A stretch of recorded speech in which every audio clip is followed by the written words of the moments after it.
नमस्कार, मैं हूं प्रभु पटेरिया और आप देख रहे हैं अनादि टीवी का खास कार्यक्रम सत्ता का फाइनल। सत्ता जाने के झटके से अभी कांग्रेस उबर भी नहीं पाई है कि 3 महीने में कांग्रेस को झटके पर झटके लग रहे हैं। कांग्रेस के 2 विधायक फिर से अभी इस्तीफा दे चुके हैं, जबकि 22 विधायक पहले इस्तीफा दे चुके हैं। अभी तक कांग्रेस के कुल 24 विधायकों के इस्तीफे हो चुके हैं और 2 सीटें विधायकों के निधन से खाली हुई हैं। कांग्रेस अपने पाले में अपने ही नेता बालेंदु शुक्ल, प्रेमचंद गुड्डू को लाकर फूली नहीं समा रही थी, लेकिन 2 मौजूदा विधायकों ने कांग्रेस और उसके नेताओं की सारी हेकड़ी निकाल दी। अब जबकि कोरोना के कारण विधानसभा का मानसून सत्र स्थगित हो गया है, उपचुनाव को लेकर संदेह बरकरार है। ऐसे में कांग्रेस में मची भगदड़ कब रुकेगी? प्रदेश में लोकतंत्र की हत्या की जा रही है। पहले खरीद फरोख्त करके सरकार बनाई गई है। जिन्हें जनता ने जनादेश विपक्ष में बैठने का दिया था, उन्होंने विधायकों को खरीद कर प्रदेश में सरकार बनाई। अब उसके बाद भी भारतीय जनता पार्टी के नेताओं में उपचुनाव में हार की बौखलाहट है, इसलिए और विधायकों को लालच दिया जा रहा है, खरीद फरोख्त की जा रही है। इस तरह की व्यवस्था कभी भी लोकतंत्र में स्वीकार्य नहीं हो सकती है। जनता सब देख रही है। ऐसे खरीद फरोख्त करने वालों को जनता सबक सिखाएगी और उपचुनाव के बाद फिर कांग्रेस की सरकार बनेगी। अब थोड़ा सा पीछे चलें। विधानसभा के सत्र में जब तत्कालीन नेता प्रतिपक्ष गोपाल भार्गव ने दावा किया था कि दिल्ली में बैठे नंबर 1 और नंबर 2 इशारा कर दें तो कभी भी सरकार गिरा देंगे, उसके जवाब में उस समय के मुख्यमंत्री कमलनाथ ने कहा था, भाजपा में कई विधायक हमारे संपर्क में हैं और कभी भी वे भाजपा में आएंगे। 2 बार विधानसभा अध्यक्ष और उपाध्यक्ष को लेकर शक्ति परीक्षण हुआ, लेकिन कांग्रेस का पल्ला भारी रहा। एक बार भाजपा के 2 विधायक शरद कौल और नारायण त्रिपाठी कांग्रेस के साथ खड़े नजर आए तो लगा नाथ के दावे में दम है, लेकिन आपसी कलह के कारण जब ज्योतिरादित्य सिंधिया और उनके समर्थकों ने बगावत की और कांग्रेस सरकार से सड़क पर आ गई, तब भाजपा के साथ कांग्रेस का सबसे ज़्यादा फोकस ग्वालियर चंबल की तरफ हो गया है। भाजपा ने दूसरे अंचलों में कांग्रेस में खेमे में सेंधमारी शुरू कर दी है। कांग्रेस को पहला झटका बुंदेलखंड में दिया गया, जहां बड़ा मलहरा के विधायक प्रद्युम्न सिंह लोधी इस्तीफा देकर भाजपा में आ गए। उन्हें तत्काल कैबिनेट मंत्री का दर्जा देते हुए नागरिक आपूर्ति निगम का अध्यक्ष बना दिया गया। खबरें ये भी हैं कि बुंदेलखंड के और भी विधायक भारतीय जनता पार्टी में आ सकते हैं। इस बीच निमाड़ मालवा में भी कांग्रेस में सेंधमारी का दौर शुरू हो गया है और निमाड़ से कांग्रेस विधायक सावित्री खांडेकर को भी भाजपा ने अपनी तरफ मिला लिया है। अब ये देखना होगा कि इस इस्तीफे की पुष्टि विधानसभा अध्यक्ष ने भी कर दी है और कांग्रेस से और कितने विधायक टूटकर भारतीय जनता पार्टी में आते हैं। मध्य प्रदेश में आज एक और विधायक ने अपनी सदस्यता इस्तीफा दिया। नेपानगर से चुनी हुई जनप्रतिनिधि विधायिका श्रीमती सावित्री देवी जी अब विधानसभा की सदस्य नहीं है। मेरा ये मानना है कि धीरे धीरे कांग्रेस के से मध्य प्रदेश की जनता का और जनप्रतिनिधियों का मोह भंग हो रहा है। सिर्फ कारण यह है कि कांग्रेस की वे ऑफ वर्किंग कथनी और करने में बहुत अंतर है। 15 महीने की सरकार में जिस तरह से जनप्रतिनिधियों का अपमान हुआ और इसलिए अभी तक सिलसिला जारी है। मुझे पूर्ण विश्वास है कि भारतीय जनता पार्टी की सरकार मध्य प्रदेश की जनता के अनुरूप और जनप्रतिनिधियों की पूरे मान सम्मान रखते हुए काम करेगी और इसलिए कांग्रेस से लोग धीरे धीरे विमुख हो रहे हैं। अब देखना यह है कि कांग्रेस से ये सिलसिला आखिर कब तक चलेगा, ये सिलसिला कहाँ जाकर थमेगा, क्योंकि अभी तक की जो स्थितियां हैं उसमें लगातार ये दिखाई दे रहा है कि कांग्रेस से कोई ना कोई विधायक टूटता चला जा रहा है। कांग्रेस कोई सबक नहीं ले रही है। कांग्रेस पार्टी का पूरा फोकस सिंधिया को घेरने पर है। कांग्रेस के नेता कमलनाथ दावा कर रहे हैं कि उपचुनाव के बाद एक बार वे फिर सत्ता पर काबिज हो जाएंगे। क्या कमलनाथ 26 जनवरी को झंडा फहरा पाएंगे, जैसा कि कांग्रेस दावा करती रही है? लेकिन नियति कुछ और इशारा कर रही है। लगातार कांग्रेस से विधायक टूटते चले जा रहे हैं। इस मामले में हमारे पॉलिटिकल एडिटर ललित उपन्यु की क्या प्रतिक्रिया है, जरा उनको भी हम सुन लेते हैं। देखिए, इस्तीफों की ये जो झड़ी लगी है, इसके पीछे मुझे मूल रूप से 2-3 वजह समझ में आ रही है। एक तो ये लग रहा है मुझे कि कांग्रेस में अंदरूनी तौर पे घोर निराशा छा गया है और इसके विधायक, खासतौर से नए नवेले विधायक, मैं उनकी बात नहीं कर रहा जो सिंधिया जी के निजी निष्ठा में बीजेपी में आए हैं, लेकिन बाकी विधायक जो 15 साल के लंबे इंतज़ार के बाद सरकार में आए थे और 15 महीनों में ही उनकी सरकार ढह गई, तो वो शायद इस राजनीतिक हादसे के लिए दिमागी तौर से तैयार नहीं थे। और 15 महीने में उन्होंने अपने खुद के राजनीतिक सफ़र के लिए और अपनी विधानसभा के लिए, अपने मतदाताओं के लिए बड़े ख्वाब, बड़े सपने, बड़े वादे बुन लिए थे। लेकिन सरकार ढहने से ये सारे वादे, सारे सपने और सारी उनकी जो योजनाएं थी वो भी ढह गईं। तो अब उन्हें अपने आगे के सफ़र को सरल बनाने के लिए, आसान बनाने के लिए सरकार के साथ की बहुत ज़रूरत है।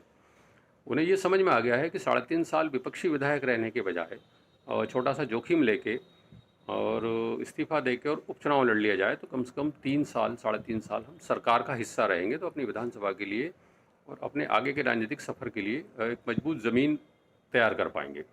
तो ये एक बड़ा जोखिम इसीलिए ले रहे हैं और उन्हें शायद बीजेपी पर ये भरोसा भी है कि उपचुनाव में भी हम जीत जाएंगे।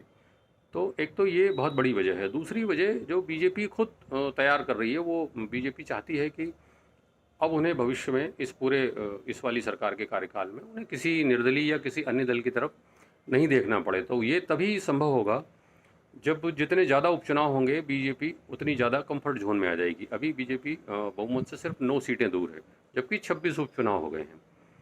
तो शायद और ये कंफर्ट जोन उसके लिए तभी होगा जब कांग्रेस से ज़्यादा इस्तीफे हों।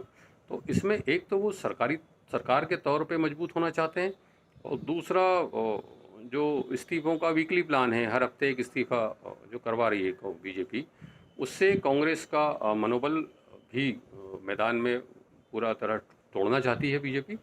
ये सारी चीज़ें मिलके एक बड़ा इस्तीफ़ों का जो झड़ी लगने का वजह है, वो ये सारी चीज़ें मिलके हो रही है कि कांग्रेसियों को बीजेपी के आश्वासन और बीजेपी की खुद की सरकार की सुरक्षा का प्रयास। सियासत से जुड़े इस मुद्दे पर चर्चा करने के लिए हमारे साथ स्टूडियो में मौजूद हैं अनादि टीवी के एडिटर इन चीफ प्रकाश भटनागर और पॉलिटिकल एडिटर मनोज वर्मा जी। तो आइए हम बात करते हैं अपने साथियों से।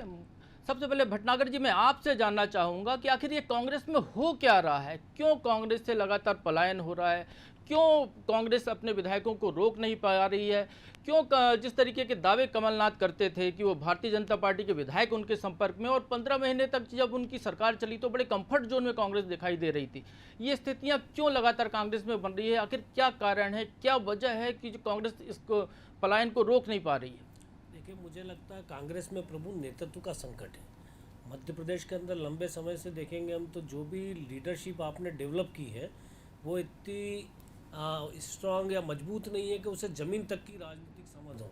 अगर ले दे के हम बात करेंगे तो दिग्विजय सिंह अकेले ऐसे व्यक्ति हैं जिन्हें मध्य प्रदेश की राजनीति की ज़मीनी समझ है। अभी जितने भी नेता हैं, बाकी जिन नेताओं की अब बात करें तो बहुत छोटे छोटे सेगमेंट्स में है मध्य प्रदेश के, चाहे वो अजय सिंह की बात करो, चाहे अरुण यादव की बात करो, चाहे आप सुरेश पचौरी जी की बात करो, किसी की भी बात करो, तो बहुत एक सीमित क्षेत्र में प्रभाव है। अब कमलनाथ को आपने मध्य प्रदेश कांग्रेस का भी नेतृत्व सौंप दिया और सरकार का भी नेतृत्व सौंप दिया। जब दोनों नेतृत्व कमलनाथ के हाथ में आ गए तो वो कमलनाथ हमेशा अधिकतर किंग मेकर की भूमिका रहे हैं मध्य प्रदेश में, क्योंकि दिल्ली में उनके डायरेक्ट हाई कमान से संबंध है। पहली बार वो मध्य प्रदेश की ज़मीनी राजनीति करने आए तो उन्हें ये समझ ही नहीं पा रहे हैं वो कि वो किसके भरोसे राजनीति कर रहे हैं। पहले उनके जो पीए रहे सालों से, मिगलानी जी का नाम उनके साथ जुड़ता रहा, फिर दिग्विजय सिंह को सुपर सीएम माना गया।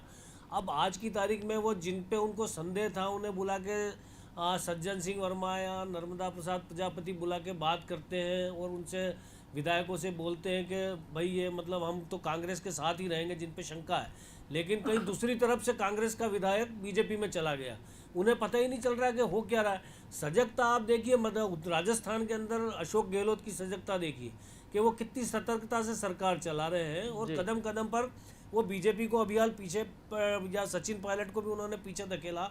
तो बिल्कुल सतर्कता के साथ जो सरकार चलाना, ये कमलनाथ खुद भी कर सकते थे। अभी आपने कहा कि कमलनाथ के बार बार कहते रहे कि मेरा बीजेपी के विधायकों से संपर्क है, तो उन्हें कायदे से अपनी सरकार को मजबूत करने के लिए तब उन बीजेपी विधायकों के इस्तीफे करा देने चाहिए थे। अगर उनके पास उनके ऐसे संपर्क थे तो वो शायद अपनी सरकार को बहुमत में ले आते।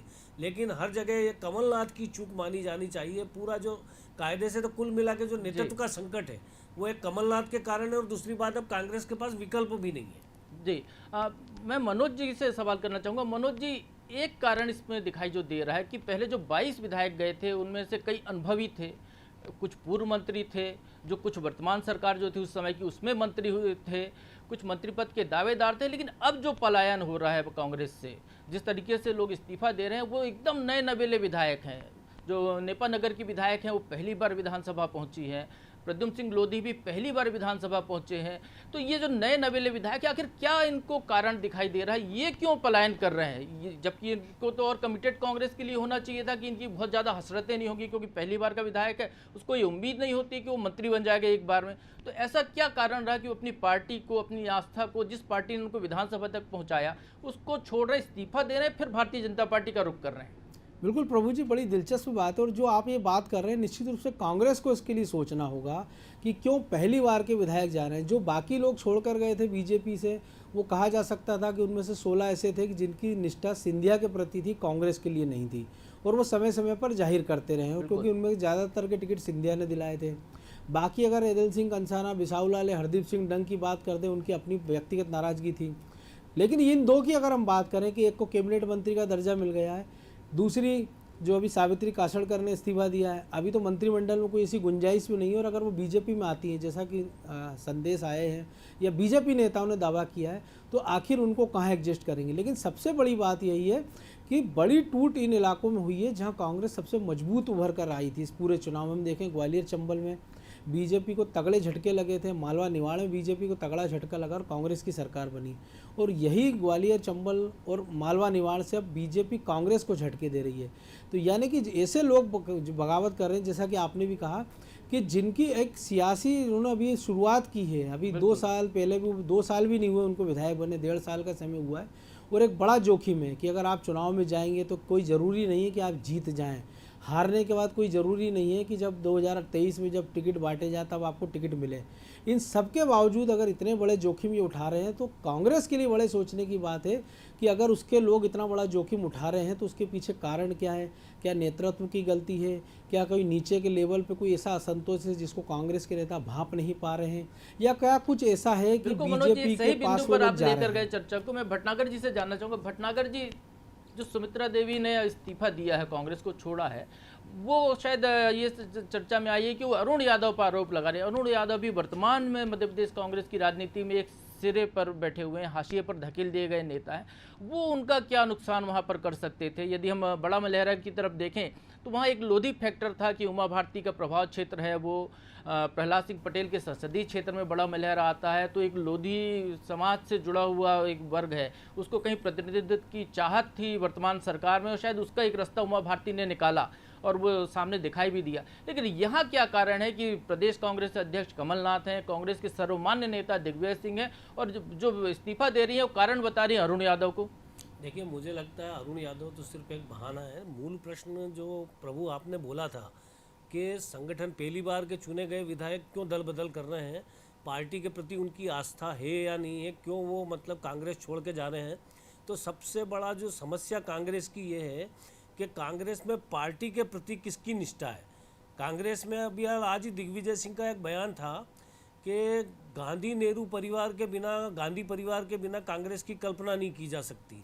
तो दिग्विजय सिंह अपनी निष्ठा किसके प्रति जाहिर कर रहे थे? कांग्रेस के प्रति जाहिर नहीं कर रहे थे, वो कांग्रेस के वो निष्ठा जाहिर कर रहे थे गांधी परिवार के प्रति। तो पूरी कांग्रेस नेताओं के कबीलों में बटी हुई है। संगीता कासटकर की भी जो है निष्ठा जो है किसी न किसी नेता के साथ है जिन्होंने उन्हें टिकट दिलवाया कांग्रेस का, या कमलनाथ के समर्थक हैं। सिंधिया जी के साथ हमने देखा ही है कि 19 लोग छोड़ के चले आए। इसी तरह से आप किसी भी नेता के साथ देखेंगे तो जो नेता उन्हें टिकट दिलवाता है विधायकों को, उनकी निष्ठा पार्टी से ज़्यादा उनके प्रति रहती है। उसका एक बड़ा कारण यह है कि अब कांग्रेस आज किसी विचारधारा के साथ नहीं है, कांग्रेस की कोई मूल विचारधारा नहीं है।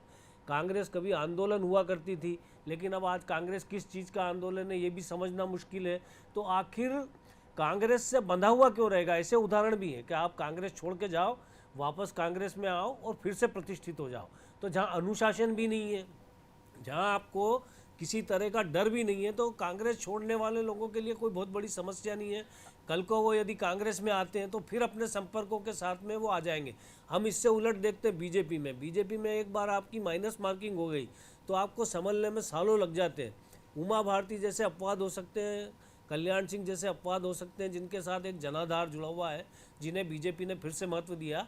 लेकिन हम देखते हैं बाकी नेता सब साइडलाइन हो जाते हैं, हाशिए पे चले जाते हैं। लेकिन कांग्रेस में ऐसा नहीं है। जी भटनागर जी, जो आपने अभी कहा कांग्रेस में कबीलावाद चल रहा है, भारतीय जनता पार्टी से बिल्कुल अलग है कांग्रेस। लेकिन मैं आपसे, चूंकि आपका बड़ा तगड़ा अनुभव है दोनों राजनीतिक दलों में, मैं आपसे ये जानना चाहूँगा कि कांग्रेस में एक सेवा दल जैसा संगठन हुआ करता था। कांग्रेस ने जब इस चुनाव में, जो 2018 के चुनाव में सरकार बनाई, तब ये कहा गया कि उन्हें एक कॉन्सेप्ट लेकर आए थे, मंडलम का कॉन्सेप्ट, जिसमें नीचे तक कार्यकर्ताओं को मजबूत करना, पार्टी के अंदर उनको मजबूती प्रदान करना, एक कैडर बनाने की कोशिश भारतीय जनता पार्टी की तर्ज पर की थी।